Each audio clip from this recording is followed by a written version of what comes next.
এইটো সমষ্টিত বীৰ সিং দলুৱাৰ কেণ্ডিডেট আছিলে, কিন্তু বীৰ সিং দলুৱাটো আমি কংগ্ৰেছক এৰি দিলোঁ কাৰণে তেখেতে ইলেকশ্যন খেলিব নোৱাৰিলে। আপোনালোকক চিনাকি কৰি দিবলৈ লৈছোঁ, আপোনালোকৰ জিলা পৰিষদৰ সদস্য সফুৰা খাতুন এজনী চকুৰা আমাৰ কাৰণে খুব ভালকৈ লাগি আছে। মই চিনাকি কৰি দিবলৈ লৈছোঁ আৰু এজন মোৰ একদম বন্ধু, মোৰ দাদা জামালকাক চিনি পায়নে? চবে চিনি পায় হয় নাই জামালকাক? মই চিনাকি কৰি দিব লৈছোঁ আশ্ৰাফুল ইছলাম। আশ্ৰাফুল খুব ভাল ল'ৰা, অসমৰ সংখ্যালঘু ৰাইজৰ ভিতৰত এজন খুব ভাল ল'ৰা, এটা এই ষ্টেণ্ড কৰা ল'ৰা। মই চিনাকি কৰি দিবলৈ লৈছোঁ আমাৰ ভকত দাক চিনি পায়নে নাই? দেখিছেনে ইয়াক? আমাৰ দলত সদায় কাম কৰি আছে। আৰু মই লাষ্ট এজন চিনাকি কৰি দিব লৈছোঁ মোৰ ভাই, মোৰ মৰমৰ ভাই, আৰু সদায় মানুহৰ বিপদৰ সময়ত সদায় থকা মানুহ নাজিমুলক চিনি পায়নে নাই? চবে পায়নে নাই? মোৰ ভাই নাজিমুল। আৰু কংগ্ৰেছ দলৰ ধুবুৰী জিলাৰ সাধাৰণ সম্পাদক হবিবুৰ ৰহমান দাদা। আপোনালোকে সকলোৱে এটা হাত তালি বজাই আমাৰ সকলোকে নমস্কাৰ দিয়ে। এতিয়া কংগ্ৰেছ দলৰ ভাইচ প্ৰেচিডেণ্ট, জিলাৰ উপ সভাপতি দেই।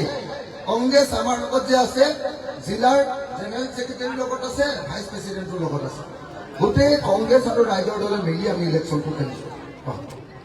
এতিয়া মই মোৰ বক্তব্য আগবঢ়াবলৈ গৈ আছোঁ।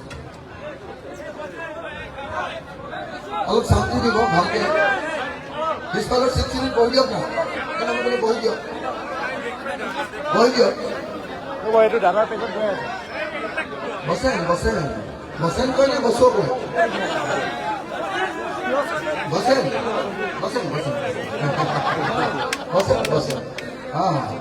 অলপ শিকিব লাগিব হয়নে? মই এতিয়া নিহেতুকে মোক চুমা বাবা বুলি কয়, হয়নে নহয়? আপোনালোকৰ ইয়ালে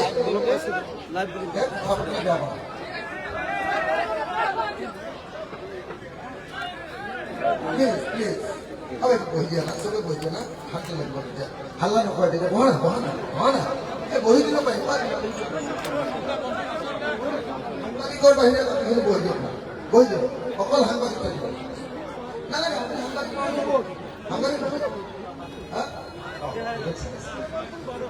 তেতিয়াহ'লে আৰম্ভ কৰিছোঁ। শ্ৰদ্ধেয় ৰাইজ, আমি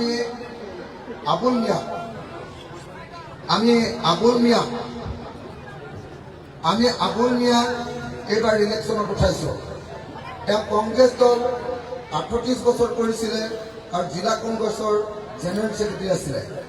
আবুল মিয়া আমাৰ গৌৰীপুৰ সমষ্টিৰ এজন অত্যন্ত শক্তিশালী কংগ্ৰেছ লিডাৰ আছিলে। এইবাৰ যিহেতু কংগ্ৰেছে খুব দুৰ্বল প্ৰাৰ্থী এজন দিলে গৌৰীপুৰত, গতিকে আমি শক্তিশালী প্ৰাৰ্থী আবুল মিয়াক দি এইবাৰ মিজানুৰ ৰহমানক কৰোৱাবৰ কাৰণে আবুল মিয়াক দিছোঁ। আপোনালোকে ভোট দিবনে দিবনে?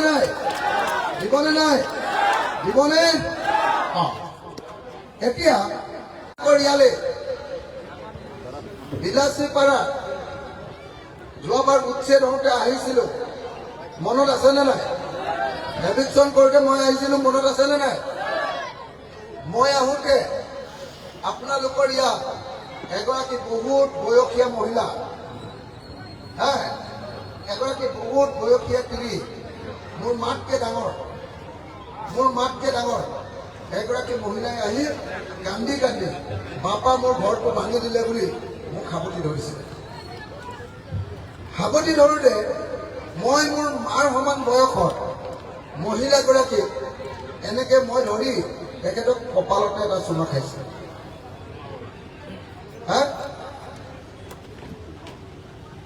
পুতেকে মাকক চুমা খায় নে নাখায়? মাকে পুতেকক চুমা খায় নে নাখায়? মই মোৰ মাতকে ডাঙৰ মহিলা এগৰাকীক ঘৰ ভাঙি দিয়াৰ কাৰণে কান্দিছিলে। চৰকাৰে হিমন্তই ঘৰ ভাঙি দিছিলে, কান্দিছিলে। মই এনেকে ধৰি কপালতে এটা চুমা খাওঁ। চুমা খোৱাৰ কাৰণে হিমন্ত বিশ্ব শৰ্মাই মোক নাম দিছে চুমা বাবা।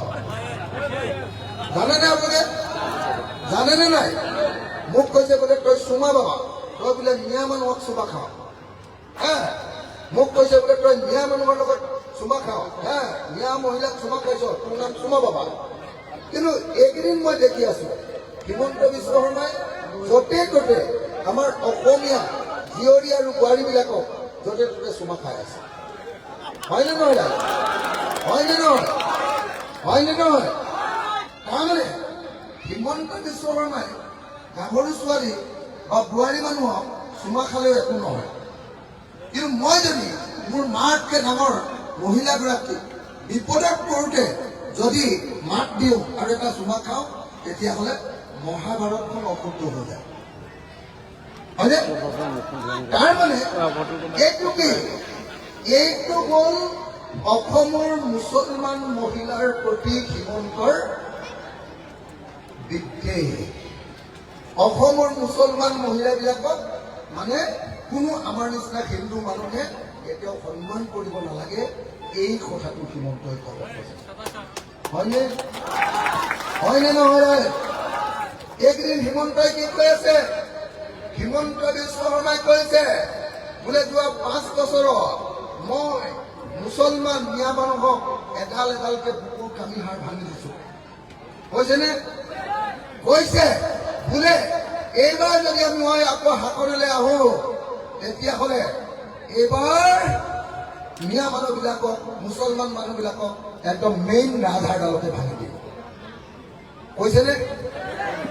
এই ৰাজহাড়ডাল যদি ভাঙি দিয়ে মানুহ থিয় হৈ থাকিব পাৰিব নেকি? মানে মানুহ মৰি যাব। তাৰমানে এইবাৰ কি কৈছে যে এইবাৰ হিমন্ত বিশ্ব শৰ্মা আহিলে মুছলমান মানুহবিলাকক ধ্বংস কৰি দিব। কৈছেনে নাই ৰাইজ? কৈছেনে নাই? কৈছেনে নাই? কৈছেনে নাই? কৈছেনে নাই? হিমন্ত বিশ্ব আপোনালোকৰ মুছলমান সংখ্যালঘু ৰাইজৰ আটাইতকৈ ডাঙৰ শত্ৰু হয়নে নহয়? হয়নে নহয়? হয়নে নহয়? হয়নে নহয়? গতিকে মই আপোনালোকৰ ওচৰত ক'বলৈ আহিছো, অসমৰ সংখ্যালঘু ৰাইজে এইবাৰ একত্ৰিত হৈ কেনেকৈ মুছলমানৰ শত্ৰু হিমন্ত বিশ্ব শৰ্মা আৰু NDA, তেওঁলোকৰ AGP, তেওঁলোকৰ UDF-টো আকৌ তেওঁলোকৰে, গম পাইছে নাই? এই পাৰ্টিবিলাকক কেনেকৈ হৰুৱাব পাৰি সেই কথাটো আপোনালোকে সঠিকভাৱে চিন্তা কৰি ল'ব লাগে। কথাটো বুজিছেনে? সঁচাকে বুজিছেনে? মই যোৱা 15 দিন উজনি অসমত কেম্পেইন কৰি আছিলো। মই অকলে কৰিছিলো, গৌৰৱ গগৈৰ লগত একেলগতে কৰিছিলো। গৌৰৱ গগৈ, অখিল গগৈ, লুৰিণজ্যোতি গগৈয়ে কৰিছিলো। আমাৰ লগত প্ৰিয়ংকা গান্ধীও আহিছিলে দিল্লীৰ পৰা। আমি একেলগতে বিজেপিৰ বিৰুদ্ধে কেম্পেইন কৰি আছিলো। আৰু কেম্পেইন কৰি থাকোঁতে আমি উজনি অসমৰ মানুহক খোলাকে কৈ দিছো যে এইবাৰ কংগ্ৰেছ, ৰাইজৰ দল, জাতীয় পৰিষদ, CPI, CPM সকলো মিলি এইবাৰ আমি বিজেপি আৰু AIDF-ক ব্ৰহ্মপুত্ৰত দলিয়াই দিম। ভাল হ'বনে বেয়া হ'ব? ভাল হ'বনে বেয়া হ'ব? ভাল হ'বনে বেয়া হ'ব? আমি উজনি অসমত গৌৰৱ গগৈ, অখিল গগৈ আৰু লুৰিণজ্যোতি গগৈ, তিনিটা গগৈ লগ লাগি যোৱাৰ কাৰণে উজনি অসমত পুৰা ধুমুহা আহি গৈছে। উজনি অসমত যি 46টা সমষ্টি আছে, 46টা সমষ্টি আছে, তাত এইবাৰ বিজেপিয়ে অকল 5টা চিটত জিকিব। 41টা চিটত জিকিম আমি। 41টা চিটত জিকিম আমি। এতিয়া মধ্য অসম, বৰাক আৰু নামনি অসমৰ মানুহে যদি আমাক ভোট দিয়ে, তেতিয়াহ'লে এইবাৰ গৌৰৱ গগৈ, অখিল গগৈ আৰু লুৰিণজ্যোতি গগৈ চৰকাৰ কৰিব। ভাল হ'বনে বেয়া হ'ব? বহিলে না, সব সাংবাদিক ওলাইছে কিয় না? সব সাংবাদিক ওলাইছে কিয়? বহা নহয় কেলে দিগদাৰ কৰি আছা মানুহবিলাক? বহা না। আপোনালোককো বহিব কৈছে। হ'ব, আপোনালোকে অকণ বহি দিয়ক না, দিগদাৰ হৈছে না, বহি দিয়ক, অকণমান বহি দিয়ক, অকণমান বহি দিয়ক, ভাল লাগিব। ছয়টা ৰাইজ, মই কৈ থাকোনে? মোক এটা কথা কওকচোন, অসমত হিমন্ত বিশ্ব শৰ্মাক বম দিব পৰা, ঠাণ্ডা কৰিব পৰা মানুহ কোন আছে? কোন আছে? সঁচা কথা কওক, কি নাম তাৰ? কি নাম তাৰ? হিমন্ত বিশ্ব শৰ্মাক অসমত ঠাণ্ডা কৰিব পৰা মানুহ, দাঙ্গা দিব পৰা মানুহ কোন আছে? কোন আছে? কোন আছে? অখিল গগৈ হয় নে নহয়? বিধানসভাত 126 জন এমএলএ বহি থাকে, একদম বাওঁফালে 1 নম্বৰ চিটত বহি থাকে হিমন্ত, সোঁফালে লাষ্টৰ চিটটোত দিছে মোক। কেলে লাষ্টত দিছে জানে নাই?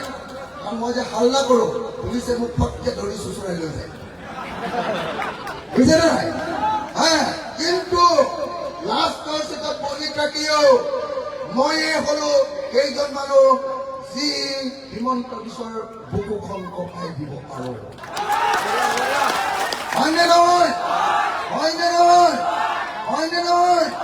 মই হিমন্ত বিশ্ব শৰ্মাক সন্মুখত থাকি ৰঙা চকু দেখুৱাই মই হিমন্ত বিশ্ব শৰ্মাক কওঁ বোলো, অসমত আজিলৈকে জন্ম হোৱা আটাইতকৈ বেয়া মানুহজনৰ নাম হিমন্ত বিশ্ব শৰ্মা।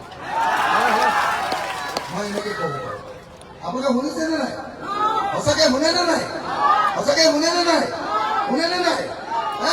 মোক সেইদিনা কৈছিলে বোলে অখিল গগৈ একদম যোৱা একদম লাষ্টৰ অধিৱেশনৰ আগৰ অধিৱেশনত মোক ক'লে বোলে, অখিল গগৈ তোমাৰ বৰ বেছি উৎপাদ হৈছে, তুমি বেছি কৰিছা, ইমান বেছি চৰকাৰ বিৰুদ্ধে কৰিছা নহয়, এইবাৰ তোমাক আমি জেলত দিম, আকৌ জেলত দিম। মই ক'লো তুমি মোক এইটো কৰিব পাৰিবা? মই তেনেকে ক'লো। আৰু কৈ মই কি ক'লো জানে নাই? মই ক'লো এতিয়ালৈকে মই অসমত 36 বাৰ জেল গৈছো, হয়নে নহয়? 36 বাৰ জেল। মোক কংগ্ৰেছেও জেল দিছে, মোক বিজেপিও জেল দিছে। ভাইটি বজায় মোক কংগ্ৰেছেও জেল দিছে, মোক বিজেপিও জেল দিছে। কিন্তু 36 বাৰ জেল দিয়াৰ পাছতো মোৰ নোম এডালো সিহঁতে চিনিব পৰা নাই। 36 বাৰ জেল দিওঁতেও পুলিচে মোক একদিনো মাৰপিট কৰা নাই। কেলে কৰা নাই? কেলে কৰা? কাৰণ মই চুৰ কৰি থানালৈ যোৱা নাই, মই ডকাইত কৰা নাই, মই মানুহক মাৰপিট কৰা নাই, আজিলৈকে মই কাকো থাপৰ এটাও মাৰি পোৱা নাই, মই কাকো মাৰপিট কৰি পোৱা নাই। কিন্তু মই গৈছো ৰাইজৰ কাৰণে আন্দোলন কৰিছে বুলি, হয় নহয়? মানুহৰ কাৰণে জেললৈ গৈছো, মই মাৰপিট কৰি চুৰ কৰি জেললৈ যোৱা নাই। সেইকাৰণে পুলিচ বিলাকেও মোক সন্মান কৰে। কিন্তু হিমন্ত বিশ্ব শৰ্মাক 2 বাৰ জেললৈ দিছে। এবাৰ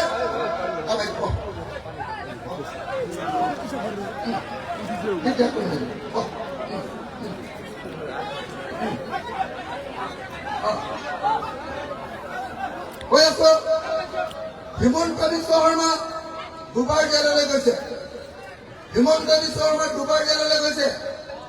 এবাৰ জেললৈ গৈছে কংগ্ৰেছৰ নেতা কি শৰ্মা, মানৱেন্দ্ৰ শৰ্মাক আলফা বুলি তেওঁ নিজে, মানে তেওঁ আলফা আছিলেতো হিমন্তই গুলি মাৰি দিছে মানৱেন্দ্ৰ।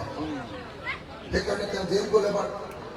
দ্বিতীয়বাৰ তেওঁ জেল গাইছে আমাৰ ঘৰত। মই গুৱাহাটীত য'ত থাকো তাৰ পৰা 2টা ঘৰ এৰি ইফালে ইঞ্জিনিয়াৰ দাস বুলি এজন ইঞ্জিনিয়াৰ আছে, তেওঁ ঘৰত হিমন্তই আলফাক নজনোৱাকে মনে মনে আলফাৰ নামত পইচা তুলিবলৈ গৈছে। পইচা তুলিলে দেই হিমন্তই আলফাৰ নামত পইচা তুলিবলৈ যেতিয়া গৈছিলে, তেতিয়া পুলিচে মনে মনে মানুহ ঘৰত চুপ কৰি লৈ আছিলে। যেতিয়া পইচা তুলিবলৈ গ'ল, চিভিল ড্ৰেছত থকা পুলিচ বিলাকে তাক আহি ধৰিলে, সাৱটি ধৰি চান্দমাৰী থানালৈ লৈ গ'ল। চান্দমাৰী থানালৈ লৈ গৈ চব কাপোৰ খুলিলে, গেঞ্জি খুলিলে, পেণ্ট খুলিলে, আণ্ডাৰৱেৰ খুলিলে, তাৰপিছত পুৰা ৰাম পিটন দিলে হিমন্ত। মই স্পষ্টকে কৈছো, হিমন্ত বিশ্ব শৰ্মাক কৈছিলো সেইদিনা বিধানসভাত যে মই 36 বাৰ জেল গৈছো, এবাৰো মাৰ খোৱা নাই। কিন্তু তুমি 2 বাৰ জেল গৈছা, 2 বাৰে তোমাক পুলিচে ৰাম পিটন দিছে, কাপোৰ খেলি পিটিছে। হয়নে নহয় ৰাইজ? হয়নে নহয়? হয়নে নহয়? আৰু মোক তেওঁ ৩৬ বাৰ জেল দিছে, মই তেওঁক ৮০ বাৰ জেল দিম। এইবাৰ গৌৰৱ গগৈ, অখিল গগৈ আৰু লুৰিণজ্যোতি গগৈৰ যদি চৰকাৰ হয়, হিমন্ত বিশ্ব শৰ্মাই যে এইবাৰ বহুত মানুহ যে পুলিচে যে ধৰি লৈ যায়, ৰাতি যে ধৰিয়ে নিদিয়ে নাই, এইটো কৰে নে নকৰে? বিশেষকৈ মুছলিম মানুহবিলাকক কৰে নে নকৰে? ধৰি লৈ যায়, বিচাৰ নকৰে, কোৰ্টলৈ নিনিয়ে, ৰাতি গুলিয়াই মাৰি দিয়ে। এইটো কেতিয়াও মাৰিব নোৱাৰে, এইটো হিমন্ত বিশ্ব শৰ্মাই মাৰিছে। গতিকে তেনেকুৱা ৮০টা মানুহক হিমন্তই মাৰিছে, আৰু চব ৮০টাৰ নামত মই থানাই থানাই কেছ দি হিমন্তক আমাৰ চৰকাৰ পৰা এমাহৰ ভিতৰত জেলত ভৰাই দিম। ভাল হ'ব নে বেয়া হ'ব? সঁচাকে ভাল হ'ব নে বেয়া হ'ব? ভাল হ'ব নে বেয়া হ'ব? আন দলক সুধি চাব, আন লিডাৰক সুধি চাব, এনেকে যদি ক'ব পাৰে, কাৰোবাৰ যদি দম আছে, হিমন্তৰ বিৰুদ্ধে ক'বলৈ যদি কাৰোবাৰ সাহস আছে, মই একমাত্ৰ মানুহ যি হিমন্তক ঠাণ্ডা কৰিব পাৰো। হয়নে নহয়? হয়নে নহয়? হয়নে নহয়? এতিয়া মই এটা MLA কৈ বিধানসভাত হিমন্তক ঠাণ্ডা কৰি দিওঁ। ঠাণ্ডা কৰোঁ নে নকৰোঁ? ঠাণ্ডা কৰোঁ নে নকৰোঁ? হিমন্তৰ লগত যুঁজ কৰিবলৈ মই কি কৰোঁ? মোক ভাষণ দিবলৈ ১.৫ মিনিট ২ মিনিট দিয়ে। ২ মিনিট মই ভাষণ দিওঁ। ২ মিনিট ভাষণ দিবৰ কাৰণে মই ১৫ দিনমান পঢ়া শুনা কৰোঁ, ষ্টাডি কৰোঁ। পঢ়ি লৈ মই কেনেকে হিমন্তক গিৰাব পাৰিম, তাৰ কাৰণে বুলেট পইণ্ট গুলিবিলাক তৈয়াৰ কৰিব, বুজানে নাই? একদম ১৫ দিন পঢ়ি ২০টা গুলি ঠিক কৰোঁ। তাৰপিছত হিমন্তৰ পেটতে ২০টা গুলি মই ভৰাই দিওঁ। ২০টা গুলি ভৰাই দিওঁ। হিমন্তৰ পেটত যেতিয়া মই ২০টা গুলি ভৰাই দিওঁ, তেতিয়া কি হয়? বিধানসভাত হিমন্তই গুলি উলিয়াই খেতি কৰি যায়। যিমান ভাষণ দিয়ে চব মোৰ ওপৰত ভাষণ দিব লাগে, জানেনে না? আৰু যেতিয়া মোৰ ওপৰত ভাষণ দিয়ে, এই গুলি উলিয়াই থাকে, এই অখিলে এনেকে ক'লে, এই অখিলে এনেকে ক'লে, এই অখিলে এনেকে ক'লে, এই অখিলে এনেকে ক'লে, এইবিলাক কৈ থাকোঁতে মোৰ নামটো যেতিয়া লয়, তেতিয়া মই তেওঁক উল্টাই দম দি আৰু 10 মিনিট মাজতে ভাষণ দিওঁ। বস্তুটো বুজিলে নে নাই? একদম গেৰিলা যুদ্ধ এখন, বুজিছেনে নাই? বুজিছেনে নাই? মই এটাই ১.৫ মিনিট চান্স পাওঁতে যদি বিজেপিক হিমন্ত বিশ্ব শৰ্মা এনেকে মই কপাই দিব পাৰো, মোৰ লগত যদি আবুল মিয়া আহে, মোৰ লগত যদি 10টা MLA, এবাৰ 13টা উঠিছো, 10টা যদি MLA আহে, তেতিয়াহ'লে কেনেকুৱা মজা হ'ব? ভাল হ'বনে বেয়া হ'ব? ভাল হ'বনে বেয়া হ'ব? ভাল হ'বনে বেয়া হ'ব? ভাল হ'বনে বেয়া হ'ব? ভাল হ'বনে বেয়া হ'ব? ভাল হ'বনে বেয়া হ'ব? ভাল হ'বনে বেয়া হ'ব? তেতিয়াহ'লে আপোনালোকে আবুল মিয়াক মোৰ লগত জিকাই দিবনে নিদিয়ে? সঁচাকে কওক, দিবনে নিদিয়ে? দিবনে নিদিয়ে? সকলোকে সোধক, সুধিছো, মই সকলোকে সুধিছো, আবুল মিয়াক ভোট দিবনে? দিবনে নাই? কি চিনত দিব? কি চিনত? কি চিনত? গেছ চিলিণ্ডাৰ চিনত ভোট দিবনে? কি চিনত ভোট দিব? কি চিনত ভোট দিব? কি চিনত ভোট দিব? কি চিনত ভোট দিব? কি চিনত ভোট দিব? কি চিনত ভোট দিব? কি চিনত ভোট দিব? মুখস্থ হ'লনে? হৈ গ'ল, হৈ গ'ল। এই ভক্ততা পাৰ্টি বুলি আকৌ সেইটোতে মাৰি দিব লাগিব। চাব দেই, মই এটা কথা কওঁ, ইয়াত AIDF যিজন কেণ্ডিডেট দিছে, কি নাম? কি নাম? মিজানুৰ ৰহমান। মিজানুৰ ৰহমানে ইয়াত বিজেপিৰ বিৰুদ্ধে কয়, আৰু দিছপুৰলৈ গ'লে মামাৰ পিঠিত তেল মালিচ কৰি থাকে। জানেনে নাই? জানেনে নাই? ৰাজ্যসভাৰ ইলেকশ্যনত আৰু ৰাষ্ট্ৰপতিৰ ইলেকশ্যনত মিজানুৰ ৰহমানে মামাৰ পৰা পইচা লৈ এই দুবাৰ বিজেপিক ভোট দিছে বুলি আপোনালোকে জানেনে নাই? সঁচাকে জানেনে নাই? জানেনে নাই? জানেনে নাই? আপোনালোকৰ MLA গৈ যদি বিজেপিক ভোট দিয়ে, তেতিয়াহ'লে আপোনালোকে ভোট দিব লাগিবনে নাই? তাক লাগিবনে নাই? লাগিব নেকি? ভোট দিব নেকি? মিজানুৰ ৰহমানক কেতিয়াও ভোট নিদিব। তেওঁ হ'ল বিজেপিৰ মানুহ। তেওঁ হ'ল মামাৰ মানুহ, তেওঁ মামাৰ এজেণ্ট, বিজেপিৰ এজেণ্ট, RSSৰ এজেণ্ট। গতিকে নিজানুৰ ৰহমানক এইবাৰ গৌৰীপুৰ সমষ্টিৰ পৰা খেদি পঠিয়াব লাগে। পঠিয়াবনে নাই? পঠিয়াবনে নাই? আৰু আপোনালোকৰ কংগ্ৰেছৰ এবাৰ যিজন উঠিছে, কি নাম? সুবহন আলী চৰকাৰ। সুবহন আলী চৰকাৰে সঁচা কথা কওকচোন যে বিজেপিৰ বিৰুদ্ধে বিধানসভাত মাত পাতিব পাৰি নে নোৱাৰে? দামেই নাই, হয় নে নহয়? অসমীয়াত এটা শব্দ আছে নহয়, অপদাৰ্থ বুলি। অপদাৰ্থ কাম নাইকিয়া, একেবাৰে ঢিলা। অসমীয়াত এটা শব্দ আছে নাই, গছৰ নোহা বুলি। গছৰ নোহা এটা য'তে থাকে ত'তে থাকে। কোৰে মাৰিলেও একো নাই, কটাৰী মাৰি দিলেও একো নাই, গা চলাই দিলেও একো নাই, নাই কাম নাই। এনেকুৱা গছৰ নোহোৱা বিধানসভালৈ পঠিয়াই লাভ আছে নেকি? লাভ আছে নেকি? লাভ আছে নেকি? মইতো শুনিছো, মই কালি আহি শুনিছো, মোক মহিলাবিলাকে কৈছে বোলে আমাৰ সুবহন আলী চৰকাৰে বোলে এই মাইকী মানুহক বোলে অৰুণোদয় দিওঁতেও ৩,০০০ টকা লৈছে। হয় নেকি? তেনেকুৱা হয় নেকি? আৰে ভাই, অৰুণোদয়ত প্ৰায় ১২৫০ টকা, তাৰে যদি ৩,০০০ টকা খাই দিলা, তেতিয়াহ'লে সেইটোতো কি MLA? সেইটো একেবাৰে কাকো জিকাব লাগে নেকি? লাগে নেকি? লাগে নেকি? লাগে নেকি? মই আপোনালোকক সকলোকে অনুৰোধ কৰিছো, আপোনালোকে কলা চাবি বাদ দিয়ক, কাৰণ বদৰ চাহাবৰ ওচৰত অকল কলাটোহে থাকে, চাবিটো পুৰা হিমন্ত বিশ্ব শৰ্মাৰ হাতত থাকে।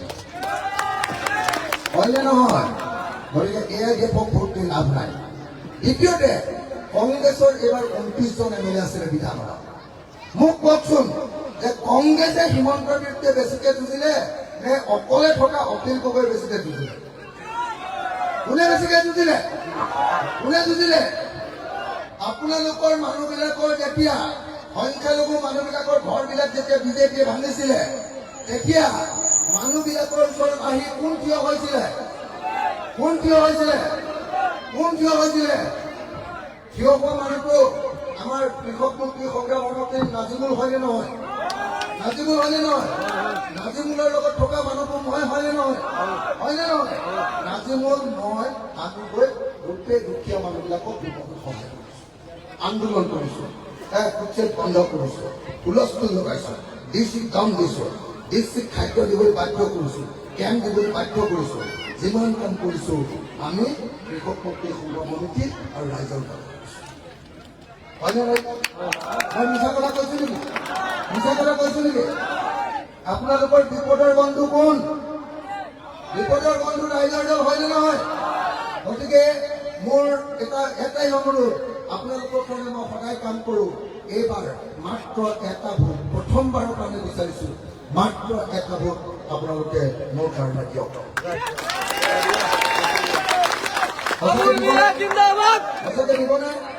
সঁচাকে দিবনে? মহিলাবিলাকে দিবনে নাই? দিবনে? মই এনেই ভোট নলওঁ, মই আপোনালোকক কথা দিছো মহিলাবিলাকক, আপোনালোকে কিমানে অৰুণোদয় নাপায়, নোপোৱা অৰুণোদয় নোপোৱা মানুহ কিমান আছে? হাত দাঙকচোন। কোনো নাপায় নেকি অৰুণোদয়? মুছলিম মহিলাক অৰুণোদয় নিদিয়ে নেকি? নিদিয়ে। মই আপোনালোকক কথা দিছো, এইবাৰ আমাৰ চৰকাৰ ফালে 6 মাহৰ ভিতৰত আপোনালোকৰ মহিলা, অসমৰ যিমান মহিলা আছে, অসমৰ সব মহিলাকে যাৰ চাকৰি নাই সকলোকে অৰুণোদয় দিয়াৰ ব্যৱস্থা কৰিম। আৰু অৰুণোদয় মামাই দিছে 1250 টকা, অখিল গগৈ দিব 3000 টকা। ভাল হ'বনে? আৰু আমাৰ যে বয়োজ্যেষ্ঠ মানুহবিলাক আছে, যাৰ 65 ইয়াৰ্ছ হৈছে, 65 বছৰ হৈছে, বৃদ্ধ পেঞ্চন পায়, বৃদ্ধ পেঞ্চন দিয়ে মাত্ৰ 250 টকা। আমাৰ চৰকাৰ আহিলে বৃদ্ধ পেঞ্চনো অৰুণোদয়ৰ সমান 3000 টকা কৰা হ'ব। ভাল হ'বনে? সঁচাকে ৰাইজ ভাল হ'বনে? আৰু মামাই আৰু মহিলাবিলাকৰ কাৰণে কৈছিলে যে মহিলাবিলাকে বেংকৰ পৰা মাইক্ৰ' ফাইনেন্সৰ পৰা যিটো ধাৰ লৈছে, এই ধাৰটো মামাই মাৰি দিম বুলি কৈছিলে হিমন্তই, মাৰি দিলে নেকি? নামাৰিলে। মই আপোনালোকক কথা দিছো যে আমাৰ চৰকাৰবোৰ 6 মাহৰ ভিতৰত, 5 মাহ যোগ 1 মাহ, 6 মাহৰ ভিতৰত আপোনালোকক মই বেংকৰ ধাৰটো, মাইক্ৰ' ফাইনেন্সৰ ধাৰটো মাফ কৰি দিম। ভাল হ'বনে? ভাল হ'বনে নাই? ভাল হ'বনে নাই? তাৰ পাছত কি কৰি দিম? তাৰ পাছত 2 বছৰৰ ভিতৰত NRC-খন কমপ্লিট কৰিম। ভাল হ'ব? যিবিলাক 71 চনৰ আগতে অহা চবকে NRC-ত নাম ভৰাই এখন আইডেণ্টিটি কাৰ্ড, পৰিচয় পত্ৰ দি দিম, ওপৰত লিখি দিম অসমীয়া। অসমীয়া। যাৰ এখন আইডেণ্টিটি কাৰ্ড থাকিব, তেওঁ গুৱাহাটীত গৈও কাম কৰিব পাৰিব, যোৰহাটত গৈও কাম কৰিব পাৰিব, ডিব্ৰুগড়ত গৈও কাম কৰিব পাৰিব। কোনেও কাকো সেই আইডেণ্টিটি কাৰ্ডখন থাকিলে অসমৰ ভিতৰত কোনেও কাকো মাৰপিট কৰিব নোৱাৰিব। ভাল হ'বনে বেয়া হ'ব? ভাল হ'বনে বেয়া হ'ব? ভাল হ'বনে বেয়া হ'ব? কিন্তু 71 চনৰ পিছত অহা হিন্দুৱে হওক, মুছলমানে হওক, সব বিদেশীকে কিন্তু অসমৰ পৰা খেদি দিব। বেয়া পাব নেকি? কোনোবাই বেয়া পাব নেকি? বিদেশী অসমৰ পৰা খেদিলে, হিন্দু হওক, মুছলমান হওক, সব বিদেশীক খেদি দিলে আপোনালোকৰ কিবা আপত্তি কৰিবলগীয়া আছে নেকি? আছে নেকি? নাই। মই জানো যে মুছলমান মানুহে বিদেশীক খেদাটো বিচাৰে, হয়নে? হয়নে নহয়? এতিয়া আপোনালোকক মই ক'লো যে মই আইডেণ্টিটি কাৰ্ড দি দিম, ক'তো মাৰপিট কৰিব পাৰোঁ। এতিয়া বিজেপিৰ দিনত কি হয়? বিজেপিৰ দিনত যদি কোনোবা মতা মানুহে টুপি পিন্ধি গৈছে, দাড়ি যদি আছে, তেতিয়াহ'লে এই ধুবুৰীৰ পৰা গুৱাহাটীলৈ যাওঁতে ভয়ে ভয়ে যাব লাগে। লাগেনে নাই? আমাৰ আইসকল, আমাৰ আম্মাসকল, তেওঁলোকে যদি এনেকে আমাৰ পিনে উৰণি বুলি কয়, আপোনালোকৰ পিনে হিজাব বুলি কয়, এই হিজাবখন যদি লৈ গৈছে, তেতিয়াহ'লে তেওঁলোকেও ভয়ে ভয়ে যাব লাগে। কিজানি ৰাস্তাত বিজেপি বা RSS মাৰপিট কৰে। ভয় লাগেনে নাই ৰাইজ? লাগেনে নাই? মই আপোনালোকক কেনেকুৱা এখন অসম দিম, যিখন অসমত কোনো সংখ্যালঘু মানুহে আৰু ভয় কৰিব নালাগে। ভয়মুক্ত। ভাল হ'বনে বেয়া হ'ব? ভাল হ'বনে বেয়া হ'ব? ভাল হ'বনে বেয়া হ'ব? ভয়মুক্ত এখন অসম দিম, যি বিদেশী খেদা খাব, কিন্তু স্বদেশীবিলাকে সকলোৰে শান্তি থাকিবলৈ পাব। ভাল হ'বনে ৰাইজ? ভাল হ'বনে ৰাইজ? তাৰপিছত দ্বিতীয়টো আৰু 3টা বস্তু আপোনালোকক দিম। 3টা বস্তু, 4টা। 1 নম্বৰ, যিবিলাক স্বদেশী মানুহ হয়, যিবিলাক বিদেশী নহয়, স্বদেশী মানুহবিলাকে, আমাৰ নাগৰিকবিলাকে যি মাটি দখল কৰি আছে, মাটিৰ পট্টা দিয়াৰ ব্যৱস্থা গ্ৰহণ কৰিব। ভাল হ'বনে বেয়া হ'ব? 1 বছৰৰ ভিতৰত আপোনালোকে দখল কৰি থকা যিবিলাক বৈধ আমাৰ অসমীয়া ভাৰতীয় মানুহ, যি 71 চনৰ আগতে অহা, চবকে মাটিৰ পট্টা দি দিয়াৰ ব্যৱস্থা গ্ৰহণ কৰা হ'ব। ভাল হ'ব? আৰু 3টা কাম কৰি দিম। 1, খেতিয়কবিলাকক সকলোৰে পথাৰত বিনামূলীয়াকৈ চৰকাৰে পানী যোগান, ইৰিগেশ্যন কৰি দিয়ে। যদি খেতিয়কে নিজে পাম্পেৰে পানী তোলে, তেতিয়াহ'লে পাম্পৰ ডিজেল আৰু ইলেক্ট্ৰিচিটিৰ খৰচটো চৰকাৰে দিয়ে। ভাল হ'বনে? এইটো 1 নম্বৰ।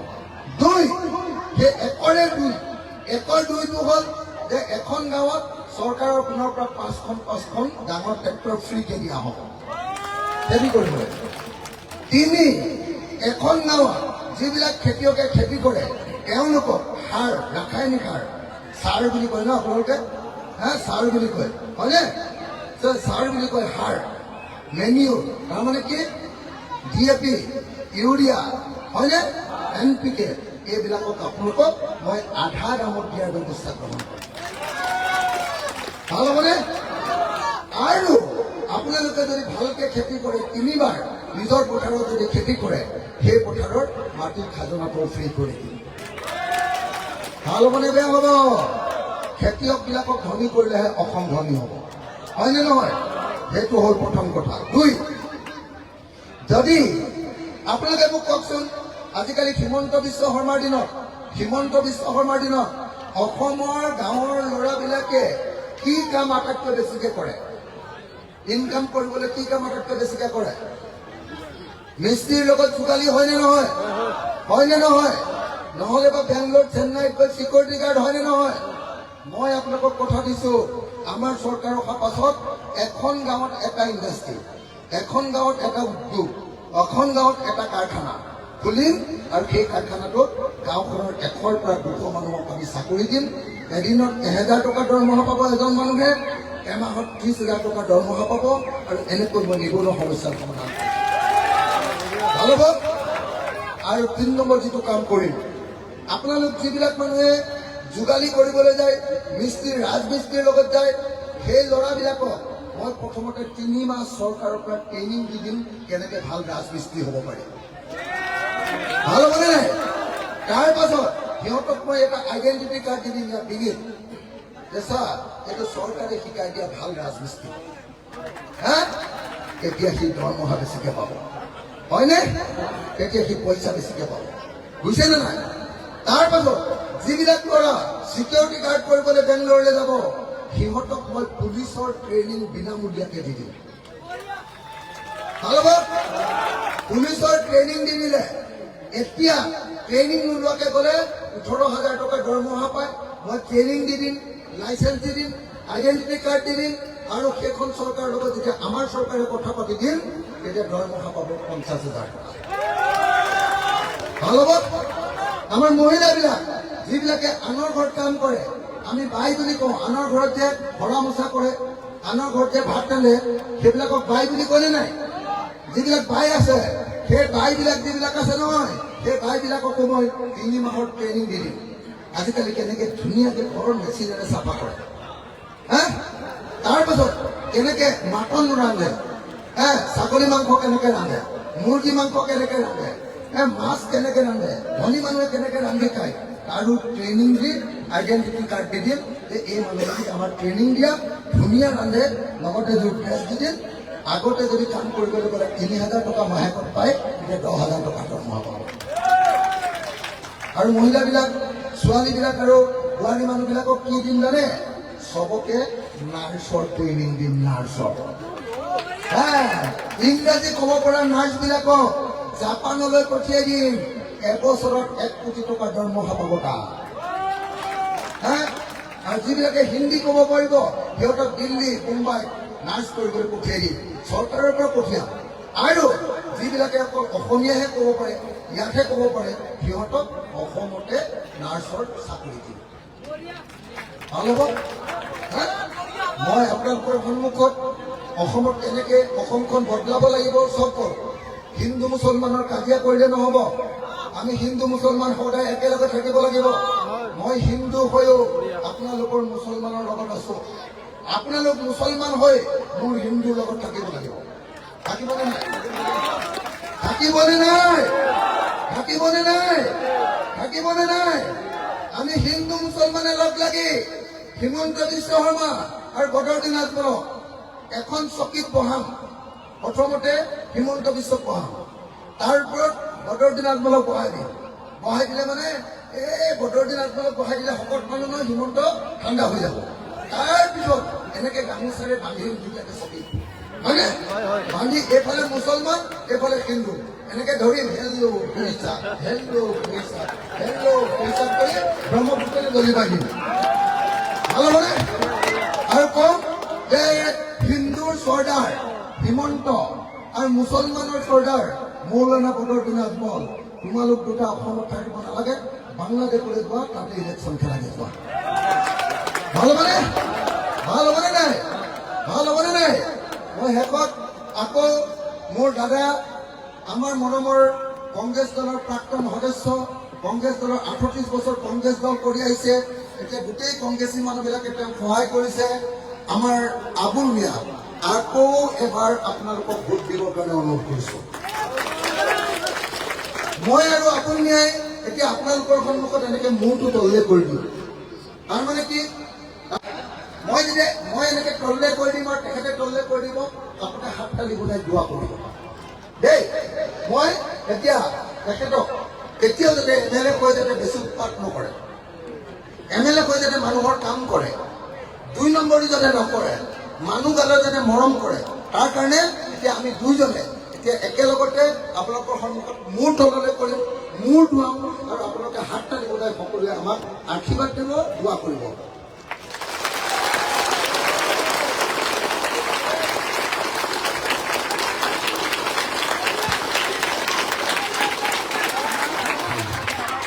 মই সদায় বিশ্বাস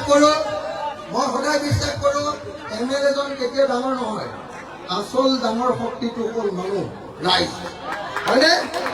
ৰাইজতকে কোনো ডাঙৰ নহয়। আমি ৰাইজৰ হৈ কাম কৰিব লাগিব। গতিকে ৰাইজৰ দলক ভোট দিবনে নিদিয়ে? চিনটো কি? আপোনাক সকলোকে নমস্কাৰ জনাইছো, ধন্যবাদ। জয় আহক, জয় জুবিন দা, জয় জুবিন দা, জয় জুবিন দা। মই কবলৈ থাকি গৈছে, ৰাইজৰ দলে চৰকাৰ কৰাৰ ছমাহৰ ভিতৰত জুবিন গাৰ্গৰ হত্যাকাৰীবিলাকক ফাঁচি দিয়াৰ ব্যৱস্থা কৰা হ'ব। ভাল হ'বনে?